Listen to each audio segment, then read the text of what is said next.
ਹਰਜੋਤ ਜੀ, ਤੁਸੀਂ ਕਾਂਗਰਸ ਵੱਲੋਂ ਤਾਂ ਹੱਥ ਫੜਿਆ ਸੀ ਜਨਤਾ ਦਾ, ਪਰ ਕੀ ਹੁਣ ਮੋਗਾ ਦੇ ਵਿੱਚ ਬੀਜੇਪੀ ਵੱਲੋਂ ਕਮਲ ਖਿਲਾ ਪਾਓਗੇ? ਦੇਖਿਆ ਜਾਏ ਤਾਂ ਤੁਸੀਂ ਮੌਜੂਦਾ ਵਿਧਾਇਕ ਹੋ, ਤੁਹਾਨੂੰ ਲੋਕਾਂ ਨੇ ਚੁਣਿਆ ਸੀਗਾ, ਪਰ ਕਾਂਗਰਸ ਨੇ ਉੱਥੇ ਮਾਲਵਿਕਾ ਸੂਦ ਨੂੰ ਚੁਣਿਆ। What I can say about myself is they should reply. ਜਿਨ੍ਹਾਂ ਨੇ those who have dropped me, they should reply. ਇਹ ਤਾਂ ਮੈਂ 10 ਤਰੀਕ ਤੋਂ ਬਾਅਦ ਪੁੱਛੂੰਗਾ ਉਹਨਾਂ ਨੂੰ, ਦੱਸ ਸਾਨੂੰ ਛੱਡ ਕੇ ਕਿਦਾਂ ਦਾ ਮਹਿਸੂਸ ਹੋ ਰਿਹਾ ਹੈ। ਜੀ, ਸੈਂਟਰ ਲੈਵਲ ਤੇ ਅਸੀਂ ਦੇਖਿਆ 750 ਕਿਸਾਨ ਮਰੇ ਅੰਦੋਲਨ ਦੇ ਵਿੱਚ। ਇੱਕ ਸ਼ਬਦ ਨਹੀਂ ਸੀ ਸਾਡੇ ਪ੍ਰਧਾਨ ਮੰਤਰੀ ਦੇ ਮੂੰਹੋਂ ਨਿਕਲਿਆ ਕਿ ਤੁਹਾਨੂੰ ਲੱਗਦਾ ਹੈ ਕਿ ਅਗਰ ਇਹ ਬੀਜੇਪੀ ਸਰਕਾਰ ਪੰਜਾਬ ਦੇ ਵਿੱਚ ਵਿਚਰ ਜਾਂਦੀ ਹੈ, ਆ ਜਾਂਦੀ ਹੈ, ਤਾਂ ਸਾਡੇ ਜਿਹੜੇ ਲੋਕ ਨੇ ਉਹਨਾਂ ਵਾਸਤੇ ਭਲਾਈ ਕਰੇਗੀ। ਹਰਜੋਤ ਜੀ, ਤੁਸੀਂ ਉੱਥੇ ਹੀ ਵਿਚਰੇ ਹੋ, ਮੋਗਾ ਦੇ ਵਿੱਚ ਤੁਸੀਂ ਬੜਾ ਕੰਮ ਕੀਤਾ ਹੈ ਨਾ। ਲੋਕੀ ਸ਼ਾਇਦ ਤਾਂ ਹੀ ਤੁਹਾਡੇ ਨਾਲ ਇੰਨਾ ਪਿਆਰ ਕਰਦੇ ਸੀ ਕਿ ਜਦੋਂ ਤੁਸੀਂ ਕਾਂਗਰਸ ਛੱਡਣਾ ਚਾਹਿਆ ਤੇ ਉਸ ਤੋਂ ਬਾਅਦ ਕਈ ਕਾਉਂਸਲਰ ਵੀ ਤੁਹਾਡੇ ਹੱਕ ਦੇ ਵਿੱਚ ਆ ਕੇ ਖੜੇ ਹੋ ਗਏ। ਪਰ ਕੀ ਮਾਲਵਿਕਾ ਸੂਦ ਨੇ ਸੱਚੀ ਦੇ ਵਿੱਚ ਲੋਕਾਂ 'ਚ ਇੰਨਾ ਕੰਮ ਕੀਤਾ ਸੀਗਾ ਕਿ ਕਾਂਗਰਸ ਨੇ ਉਹਦੇ ਤੇ ਭਰੋਸਾ ਜਤਾ ਦਿੱਤਾ? ਉਹਨਾਂ ਦੇ ਸੋਨੂ ਸੂਦ ਜੀ ਤਾਂ ਉਸੇ ਦਿਨ ਹੀ ਸ਼ਾਮ ਨੂੰ ਸਾਊਥ ਅਫਰੀਕਾ ਚਲੇ ਗਏ ਔਰ ਘਰ ਨੂੰ ਜਿੰਦੇ ਲੱਗੇ ਹੋਏ ਆ। ਮੋਗਾ ਦੇ ਮੌਜੂਦਾ ਵਿਧਾਇਕ ਨੇ ਕਾਂਗਰਸ ਦੀ ਜਗ੍ਹਾ ਬੀਜੇਪੀ ਚੁਣੀ ਤੇ ਬੀਜੇਪੀ ਦੇ ਪੱਲੇ ਹੇਠ ਨੇ ਜਿਹੜੀਆਂ ਚੋਣਾਂ ਲੜੀਆਂ ਨੇ। ਸਾਡੇ ਨਾਲ ਮੌਜੂਦ ਨੇ, ਗੱਲਬਾਤ ਕਰਦੇ ਹੋ। ਹਰਜੋਤ ਜੀ, ਤੁਸੀਂ ਕਾਂਗਰਸ ਵੱਲੋਂ ਤਾਂ ਹੱਥ ਫੜਿਆ ਸੀ ਜਨਤਾ ਦਾ, ਪਰ ਕੀ ਹੁਣ ਮੋਗਾ ਦੇ ਵਿੱਚ ਬੀਜੇਪੀ ਵੱਲੋਂ ਕਮਲ ਖਿਲਾ ਪਾਓਗੇ? ਮੈਨੂੰ ਪੂਰੀ ਉਮੀਦ ਹੈ ਔਰ ਇਹ ਜਿੰਨਿਆਂ ਵੀ ਬੰਦਾ ਕੋਈ ਕੰਮ ਕਰਦਾ ਉਹ ਆਸਾਂ ਨਾਲ ਤੇ ਉਮੀਦਾਂ ਨਾਲ ਕਰਦਾ ਔਰ ਅਰਦਾਸ ਵੀ ਇਹੀ ਹੈ ਕਿ ਪ੍ਰਮਾਤਮਾ ਕਿਰਪਾ ਕਰੇ। ਲੋਕਾਂ ਨੇ ਬਹੁਤ ਸਾਥ ਦਿੱਤਾ, ਪਾਰਟੀ ਨੇ ਬੜਾ ਸਾਥ ਦਿੱਤਾ, ਬੀਜੇਪੀ ਨੇ ਚਿੱਕੜ ਤੋਂ ਚੱਕ ਕੇ ਮੁੜ ਕੇ ਕਮਲ ਨੂੰ ਖਿਲਾਇਆ ਔਰ ਕਾਂਗਰਸ ਦੇ ਵਿੱਚ ਬੜਾ ਲੰਬਾ ਸਮਾਂ ਕੰਮ ਕੀਤਾ। ਪਰ ਜਿਸ ਤਰੀਕੇ ਦੇ ਨਾਲ ਇੱਧਰ ਮੈਂ ਆ ਕੇ ਮਹਿਸੂਸ ਕੀਤਾ ਕਿ ਬੀਜੇਪੀ ਵਾਲੇ ਆਪਣੇ ਪਰਿਵਾਰ ਵਾਂਗ ਸਮਝਦੇ ਆ ਔਰ ਥੱਲੇ ਤੋਂ ਲੈ ਕੇ ਉੱਪਰ ਹਾਈ ਕਮਾਂਡ ਤੱਕ ਬੜਾ ਉਹਨਾਂ ਨੇ ਧਿਆਨ ਰੱਖਿਆ। ਹਰ ਮੋੜ ਦੇ ਉੱਤੇ ਹਰ ਘੜੀ ਮੇਰੀ ਇਲੈਕਸ਼ਨ ਦੇ ਵਿੱਚ ਵਾਚ ਵੀ ਕੀਤਾ ਤੇ ਮਦਦ ਵੀ ਕੀਤੀ ਹੈ। ਲੋਕਾਂ ਨੇ ਵੀ ਬਹੁਤ ਪਿਆਰ ਦਿੱਤਾ। ਕੁਛ ਇੱਦਾਂ ਦਾ ਨਹੀਂ ਹੋਇਆ ਜਿੱਦਾਂ ਦੀਆਂ ਗੱਲਾਂ ਸੋਚਦੇ ਸੀਗੇ ਕਿ ਬੀਜੇਪੀ ਨੂੰ ਪਿੰਡਾਂ 'ਚ ਵੜਨ ਨਹੀਂ ਦੇਣਾ ਜੀ। ਉਹ ਪਿੰਡਾਂ 'ਚ ਵੀ ਅੱਛੇ ਪ੍ਰੋਗਰਾਮ ਹੋਏ ਆ।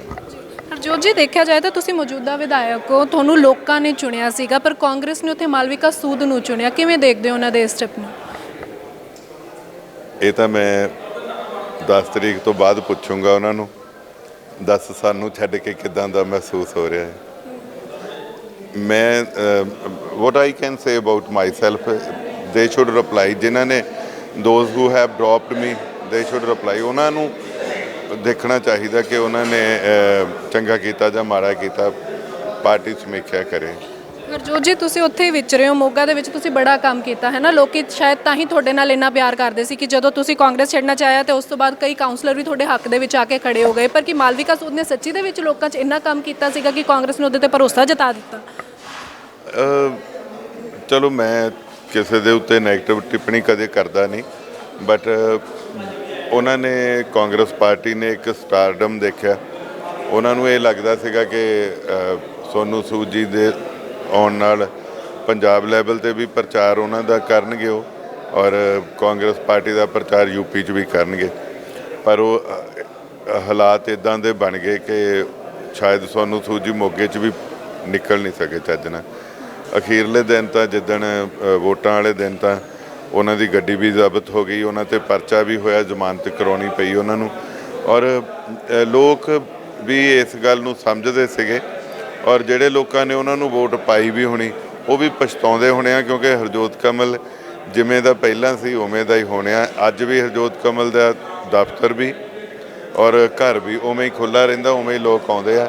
ਉਹਨਾਂ ਦੇ ਸੋਨੂ ਸੂਦ ਜੀ ਤਾਂ ਉਸੇ ਦਿਨ ਹੀ ਸ਼ਾਮ ਨੂੰ ਸਾਊਥ ਅਫਰੀਕਾ ਚਲੇ ਗਏ ਔਰ ਘਰ ਨੂੰ ਜਿੰਦੇ ਲੱਗੇ ਹੋਏ ਆ।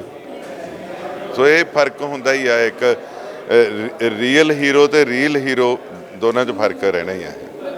ਹਰਜੋਤ ਜੀ, ਦੇਖਿਆ ਜਾਏ ਤਾਂ ਜਿਵੇਂ ਤੁਸੀਂ ਉੱਥੇ ਇੰਨੇ ਸਾਰੇ ਕੰਮ ਕੀਤੇ ਨੇ, ਉੱਥੇ ਰਹੇ ਵੀ ਹੋ, ਪਰ ਤੁਸੀਂ ਪੱਲਾ ਜਿਹੜਾ ਉਹ ਭਾਜਪਾ ਦਾ ਹੀ ਕਿਉਂ ਫੜਿਆ? ਕਿ ਤੁਹਾਡੇ ਵਿੱਚ ਕੋਈ ਕਮੀ ਸੀ ਕਿ ਜੋ ਤੁਹਾਨੂੰ ਟਿਕਟ ਨਹੀਂ ਦਿੱਤੀ, ਜਾਂ ਫਿਰ ਕਾਂਗਰਸ ਦੇ ਵਿੱਚ ਕੋਈ ਕਮੀ ਸੀ ਜੋ ਤੁਹਾਨੂੰ ਕਿਤੇ ਹੋਰ ਫਿੱਟ ਨਹੀਂ ਕਰ ਪਾਏ ਜਾਂ ਫਿਰ ਮਨਾ ਨਹੀਂ ਪਾਏ? ਨਹੀਂ, ਐਤਕੀ ਉਹਨਾਂ ਦੀ ਕੁਛ ਨੀਤੀ ਇੱਦਾਂ ਦੀ ਨਹੀਂ। ਚਲੋ ਮੈਂ ਆਈ ਸ਼ੁੱਡ ਐਕਸੈਪਟ ਕਿ ਕਮੀ ਤਾਂ ਕੋਈ ਮੇਰੇ 'ਚ ਹੋਊਗੀ। ਜਿਹੜਾ ਉਹਨਾਂ ਨੂੰ ਕੋਈ ਮੇਰੇ ਤੋਂ ਵੱਡਾ ਬੰਦਾ ਲੱਭ ਗਿਆ ਤੇ ਉਹਨਾਂ ਨੇ ਮੈਨੂੰ ਛੱਡ ਦਿੱਤਾ। ਡੈਫੀਨੇਟਲੀ ਉਹਨਾਂ ਨੂੰ ਮੇਰੇ 'ਚ ਹੀ ਕਮੀ ਲੱਭੀ ਹੋਊਗੀ ਕੋਈ ਨਾ ਕੋਈ। ਬਟ ਮੈਂ ਸਮਝਦਾ ਕਿ ਕੰਮ ਹਰ ਇੱਕ ਵਿਧਾਇਕ ਨੇ ਕਰਨੇ ਹੁੰਦੇ ਆ। ਮੇਰੇ ਤੋਂ ਪਹਿਲਿਆਂ ਨੇ ਵੀ ਕੀਤੇ ਆ, ਮੈਂ ਵੀ ਆਪਣੀ ਜ਼ਿੰਮੇਵਾਰੀ ਸਮਝ ਕੇ ਕੰਮ ਕੀਤੇ ਆ। ਜਿਹੜੀ ਖਾਸ ਚੀਜ਼ ਹਰਜੋਤ ਕਮਲ 'ਚ ਇਹ ਆ ਕਿ ਮੈਂ MLA ਬਣਨ ਤੋਂ ਪਹਿਲਾਂ ਵੀ, MLA ਬਣ ਕੇ ਵੀ ਉਸੇ ਤਰੀਕੇ ਦੇ ਨਾਲ ਲੋਕਾਂ ਨਾਲ ਨੀਵਾਂ ਹੋ ਕੇ ਪਿਆਰ ਨਾਲ ਵਿਚਰਦਾ ਰਿਹਾ ਔਰ ਪਿਆਰ ਹੀ ਵੰਡਿਆ। ਲੋਕ ਇਸ ਗੱਲ ਦਾ ਮੈਂ ਮਾਣ ਨਾਲ ਕਹਿ ਸਕਦਾ ਕਿ ਲੋਕ ਇਸ ਗੱਲ ਦਾ ਮੈਨੂੰ ਮੁੱਲ ਵੀ ਮੋੜਨਗੇ ਔਰ ਜਿੱਥੇ ਵੀ ਮਿਲਦੇ ਸੀ ਲੋਕ ਹਮੇਸ਼ਾ ਪਿਆਰ ਕਰਦੇ ਸੀ। ਔਰ ਸਭ ਤੋਂ ਵੱਡੀ ਮੇਰੀ ਜਿਹੜੀ ਪ੍ਰਾਪਤੀ ਹੈ, ਮੈਂ ਇਹ ਸਮਝਦਾ ਕਿ ਆਮ ਤੌਰ 'ਤੇ ਬੰਦਿਆਂ ਦੇ ਨੇੜੇ ਲੇਡੀਜ਼ ਆਉਂਦੀਆਂ ਨਹੀਂ ਹੁੰਦੀਆਂ ਅਤੇ ਪੋਲੀਟੀਸ਼ੀਅਨਸ ਤੋਂ ਤਾਂ ਵੈਸੇ ਹੀ ਬਹੁਤ ਡਰਦੀਆਂ ਹੁੰਦੀਆਂ। ਮੈਨੂੰ ਮੇਰੀਆਂ ਮਾਵਾਂ, ਮੇਰੀਆਂ ਭੈਣਾਂ, ਮੇਰੀਆਂ ਬੱਚੀਆਂ ਗਲ ਲੱਗ ਕੇ ਮਿਲਦੀਆਂ, ਇਹਦੇ ਤੋਂ ਵੱਡੀ ਪ੍ਰਾਪਤੀ ਕੀ ਹੁੰਦੀ ਆ। ਬਾਕੀ MLA ਨਾ ਮੈਂ ਮੋਗੇ ਦਾ ਪਹਿਲਾਂ ਆ ਨਾ ਮੈਂ ਆਖਰੀ ਆ, ਮੇਰੇ ਤੋਂ ਪਹਿਲਾਂ ਵੀ ਬਹੁਤ ਸਤਿਕਾਰਯੋਗ ਰਹੇ ਨੇ ਔਰ ਕਿੰਨੀ ਵਾਰੀ ਕੋਈ ਰਹਿ ਸਕਦਾ, 1 2 4 5 ਬਾਦਲ ਸਾਹਿਬ ਪਤਾ ਨਹੀਂ ਕਿੰਨੀ ਵਾਰੀ ਰਹਿ ਗਏ, ਉਦੋਂ ਬਾਅਦ ਵੀ ਫਿਰ ਕਿਸੇ ਨਾ ਕਿਸੇ ਨੇ ਨਵੇਂ ਨੇ ਆਉਣਾ ਹੀ ਹੁੰਦਾ। ਤੋ ਇਹ ਨਹੀਂ ਗੱਲ ਹੈਗੀ ਕਿ ਤੁਹਾਨੂੰ ਟਿਕਟ ਮਿਲਦੀ ਆ ਨਹੀਂ ਮਿਲਦੀ, ਇਹ ਨਹੀਂ ਗੱਲ ਹੈਗੀ ਕਿ ਤੁਸੀਂ MLA ਬਣਦੇ ਹੋ ਨਹੀਂ ਮੰਨਦੇ। ਸਭ ਤੋਂ ਵੱਡੀ ਗੱਲ ਹੁੰਦੀ ਹੈ ਜੇ ਕੋਈ ਬੰਦਾ ਜਿਉਂਦਾ ਤੁਰਿਆ ਫਿਰਦਾ, ਗੁਰਬਾਣੀ 'ਚ ਇੱਕ ਲਾਈਨ ਆਉਂਦੀ, ਸੈਲ ਪੱਥਰ ਮੈਂ ਜੰਤ ਪਾਏ ਤਾਂ ਕਰ ਰਿਜ਼ਕ ਆਗੇ ਕਰ ਧਰਿਆ। ਜਿਹਨੂੰ ਪ੍ਰਮਾਤਮਾ ਪੱਥਰਾਂ ਸਿਲਾਂ 'ਚ ਪੈਦਾ ਕਰਦਾ, ਰੋਟੀ ਤਾਂ ਉਹਨੂੰ ਵੀ ਦਿੰਦਾ। ਅਸੀਂ ਮਨੁੱਖਾਂ ਇੱਕ ਮਾਨ ਸਨਮਾਨ ਲਈ ਤੁਰੇ ਫਿਰਦੇ, ਜਦੋਂ ਤੁਹਾਡੇ ਕੋਈ ਮਾਨ ਨੂੰ ਠੇਸ ਲਾਉਂਦਾ ਨਾ, ਫਿਰ ਉਹ ਜੱਬੇ ਬਾਣ ਲਾਗੇ ਤਵੇ ਰੋਸ ਜਾਗੇ, ਫਿਰ ਰੋਸ ਜਾਗਦਾ।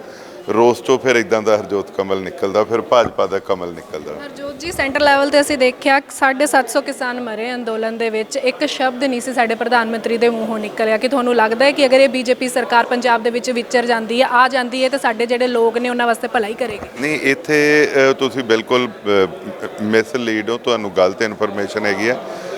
ਮੋਗੇ 'ਚ ਵੀ ਜਦੋਂ ਅੰਦੋਲਨ ਹੁੰਦਾ ਰਿਹਾ, ਮੈਂ ਉਸ ਅੰਦੋਲਨ ਦੇ ਵਿੱਚ ਆਪ ਜਾ ਕੇ ਵਿੱਚ ਸ਼ਾਮਲ ਹੋ ਕੇ ਬੈਠਦਾ ਰਿਹਾ ਉਹਨਾਂ ਦੇ ਧਰਨੇ ਦੇ ਵਿੱਚ। ਨਹੀਂ, ਕਾਂਗਰਸ ਜਾਂ BJP ਦੀ ਗੱਲ ਨਹੀਂ ਕਰਦਾ ਮੈਂ, ਲੀਡਰਸ਼ਿਪ ਦੀ ਮੈਂ ਤੁਹਾਡੇ ਕੋਲ ਗੱਲ ਕਰਦਾ, ਮੈਂ ਤੁਹਾਡੇ ਨਾਲ ਕਰਦਾ। ਜਦੋਂ 750 ਕਿਸਾਨ ਸ਼ਹੀਦ ਹੋ ਗਏ ਕਹਿ ਲਓ, ਮਰ ਗਏ ਕਹਿ ਲਓ, ਉਹਦੇ ਤੋਂ ਬਾਅਦ ਉਹਨਾਂ ਦੀ ਇੱਕ ਮੰਗ ਸੀਗੀ ਕਿ 3 ਜਿਹੜੇ ਕਾਨੂੰਨ ਆ ਵਾਪਸ ਲਏ ਜਾਣ। BJP ਨੇ ਉਹ 3 ਜਿਹੜੇ ਕਾਨੂੰਨ ਸੀਗੇ ਉਹਨਾਂ ਨੂੰ ਵਾਪਸ ਲਿਆ ਔਰ ਸ਼੍ਰੀ ਗੁਰੂ ਨਾਨਕ ਦੇਵ ਜੀ ਦੇ ਗੁਰਪੁਰਬ ਦੇ ਉੱਤੇ ਪ੍ਰਧਾਨ ਮੰਤਰੀ ਨਰਿੰਦਰ ਮੋਦੀ ਜੀ ਨੇ ਉਹਨਾਂ ਦੀ ਉਹ ਮੰਗ ਨੂੰ ਮੰਨਿਆ ਹੀ ਨਹੀਂ, ਇਕੱਲਾ ਹੱਥ ਜੋੜ ਕੇ ਮਾਫੀ ਮੰਗੀ ਹੈ। ਦੂਜੇ ਪਾਸੇ ਤੁਸੀਂ ਦੇਖੋ ਬੇਸ਼ਰਮ ਪਾਰਟੀਆਂ ਹੈਗੀਆਂ, ਉਸ ਵੇਲੇ ਤੁਸੀਂ ਦੇਖੋ ਹਰਿਮੰਦਰ ਸਾਹਿਬ ਤੇ ਹਮਲਾ, ਅਕਾਲ ਤਖਤ ਸਾਹਿਬ ਢਾਤਾ। ਤੁਸੀਂ ਉਸ ਪਾਰਟੀ ਦਾ ਹਿੱਸਾ ਰਹੇ ਹੋ ਇੰਨਾ ਚਿਰ? ਮੈਂ ਰਿਹਾ, ਦੰਗੇ ਹੋਏ ਆ ਉੱਥੇ ਤਾਂ ਕਿਸੇ ਨੇ ਅੱਜ ਤਾਈਂ ਮਾਫੀ ਮੰਗੀ ਨਹੀਂ। ਫਿਰ ਆਪਾਂ ਉਹ ਇੱਕ ਗੱਲ ਨੂੰ ਇਹਨੂੰ ਕਹੀ ਚਲੀ, ਉੱਥੇ ਵੀ ਤਾਂ ਸੈਂਕੜੇ ਨਹੀਂ ਹਜ਼ਾਰਾਂ ਲੱਖਾਂ ਦੇ, ਇਕੱਲੇ ਦਿੱਲੀ ਦੇ ਵਿੱਚ ਨਹੀਂ, ਕਾਨਪੁਰ ਪਤਾ ਨਹੀਂ ਕਿੱਥੇ ਕਿੱਥੇ ਹੋ ਗਏ। ਬੇਅਦਬੀ ਦਾ ਮਸਲਾ ਲੈ ਲਈਏ ਆਪਾਂ, ਹੈ ਨਾ, ਜੋ ਕੁਛ ਹੋਇਆ ਉੱਥੇ ਬਰਗਾੜੀ 'ਚ ਉੱਥੇ ਹੋਇਆ। ਜੇ ਲੋਕ ਜਿਹੜੇ ਨੇ ਨਾ ਜੀ, ਮੈਂ ਸਮਝਦਾ ਕਿ ਇਹ ਇੱਕ ਵੱਡਾ ਦੁਖਾਂਤ ਹੋਇਆ ਜਿਹੜਾ ਕਿਸਾਨ ਅੰਦੋਲਨ ਆ, ਪਰ ਉਹ ਅੰਦੋਲਨ ਦਾ ਅੰਤ ਜਿਸ ਤਰੀਕੇ ਨਾਲ ਨਰਿੰਦਰ ਮੋਦੀ ਜੀ ਨੇ ਹੱਥ ਜੋੜ ਕੇ ਮਾਫੀ ਮੰਗ ਕੇ ਕੀਤਾ, ਔਰ ਮੈਨੂੰ ਇਸ ਗੱਲ ਦੇ ਵਿੱਚ ਬੜੀ ਕਹਿਣ ਦੇ ਵਿੱਚ ਫਖਰ ਮਹਿਸੂਸ ਹੋ ਰਿਹਾ ਕਿ BJP ਨੇ ਚੰਗੇ ਕੰਮ ਵੀ ਸਿੱਖਾਂ ਲਈ ਕੀਤੇ ਆ। ਅੱਜ ਸਿੱਖਾਂ ਦੇ ਪ੍ਰਤੀਨਿਧ ਪ੍ਰਧਾਨ ਮੰਤਰੀ ਜੀ ਨੂੰ ਮਿਲ ਕੇ ਆਇਆ, ਸਾਡਾ ਕਰਤਾਰਪੁਰ ਦਾ ਕੋਰੀਡੋਰ ਖੋਲ੍ਹਿਆ ਹੈਗਾ।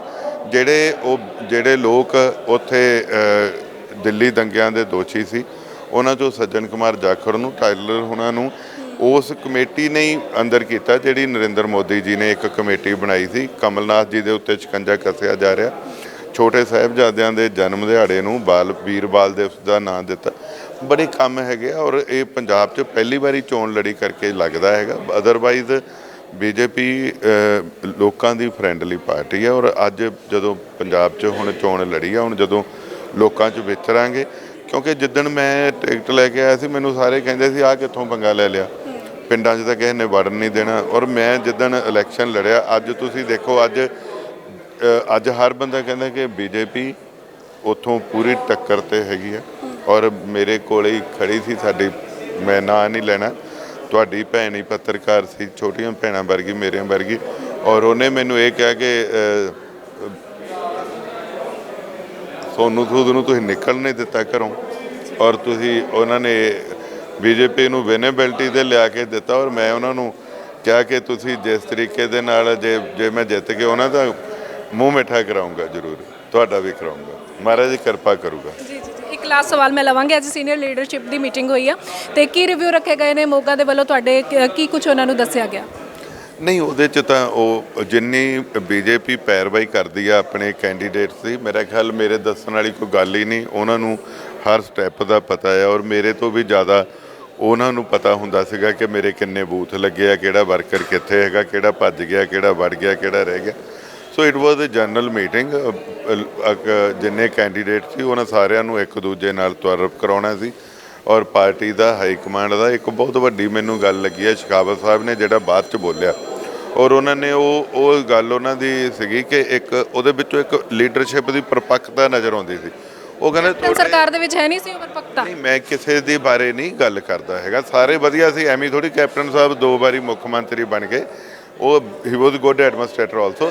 ਮੈਂ ਜਿਹਦੀ ਗੱਲ ਕਰਦਾ, ਸ਼ਿਕਾਵਤ ਸਾਹਿਬ ਨੇ, ਤੁਸੀਂ ਅੱਜ ਦੀ ਮੀਟਿੰਗ ਦਾ ਪੁੱਛਿਆ ਤਾਂ ਉਹਦੇ ਐਂਡ ਤੇ ਸ਼ਿਕਾਵਤ ਸਾਹਿਬ ਨੇ ਬੋਲਦਿਆਂ ਇੱਕ ਗੱਲ ਕਹੀ ਕਿ ਤੁਹਾਡੇ ਕੋਲ ਪੱਤਰਕਾਰ ਕਈ ਵਾਰੀ ਉਹੋ ਜਿਹੇ ਕੁਐਸਚਨ ਵੀ ਪੁੱਛਣਗੇ ਜਿਹੜੇ ਪਾਰਟੀ ਦੀ ਆਈਡੀਓਲੋਜੀ ਹੋਵੇ। Never comment on the ideology of party. ਤੁਸੀਂ ਪਾਰਟੀ ਲਾਈਨ ਦੇ ਉੱਤੇ ਤੁਸੀਂ ਨਹੀਂ ਬੋਲਣਾ, ਸੀਨੀਅਰ ਲੀਡਰਸ਼ਿਪ ਬੋਲੂਗੀ, ਕਿਉਂਕਿ ਮੋਗੇ ਤੋਂ ਹੋਈ ਗੱਲ ਸਾਰੇ ਹਿੰਦੁਸਤਾਨ ਦੇ ਵਿੱਚ ਔਰ ਸਾਰੀ ਦੁਨੀਆ 'ਚ ਇਸ ਪਾਰਟੀ ਨੂੰ ਅਫੈਕਟ ਕਰਦੀ, ਚੰਗੀ ਵੀ ਹੋ ਸਕਦੀ, ਮਾੜੀ ਵੀ ਹੋ ਸਕਦੀ। ਸੋ ਇਹ ਸਿੱਖਿਆ ਦੇਣੀ ਇੱਕ ਸੁਲਝੇ ਹੋਏ ਲੀਡਰ ਦਾ ਮੈਸੇਜ ਸੀ। ਸ਼ੁਕਰੀਆ, ਥੈਂਕ ਯੂ ਵੈਰੀ ਮਚ। ਇਹ ਸਨ ਸਾਡੇ ਨਾਲ ਮੋਗਾ ਤੋਂ ਬੀਜੇਪੀ ਦੇ ਉਮੀਦਵਾਰ ਹਰਜੋਤ ਕਮਲ, ਜਿਨ੍ਹਾਂ ਦਾ ਕਹਿਣਾ ਸੀਗਾ ਕਿ ਹੁਣ ਕਾਂਗਰਸ ਦੇ ਵੱਲੋਂ ਤੇ ਉਹਨਾਂ ਨੇ ਜ਼ਰੂਰ ਆਪਣਾ ਜਿਹੜਾ ਜਿੱਤ ਹੈਗੀ ਸੀ ਉਹ ਮੋਗਾ ਦੇ ਵਿੱਚ ਦਰਜ ਕੀਤੀ ਸੀ, ਪਰ ਹੁਣ ਬੀਜੇਪੀ ਦੇ ਵੱਲੋਂ ਜਿਹੜਾ ਜ਼ਰੂਰ ਕਮਲ ਹੈ ਜਿਹੜਾ ਮੋਗਾ ਦੀ ਧਰਤੀ ਤੇ ਖਿਲਾ ਕੇ ਦਿਖਾਣਗੇ। 10 ਮਾਰਚ ਨੂੰ ਇਹ ਸਾਫ਼ ਹੋ ਜਾਵੇਗਾ ਕਿ ਕੌਣ ਆਗੂ ਹੈ ਜਿਹੜਾ ਉਹ ਮੋਗਾ ਤੇ ਰਾਜ ਕਰੇਗਾ। Video journalist Hardeep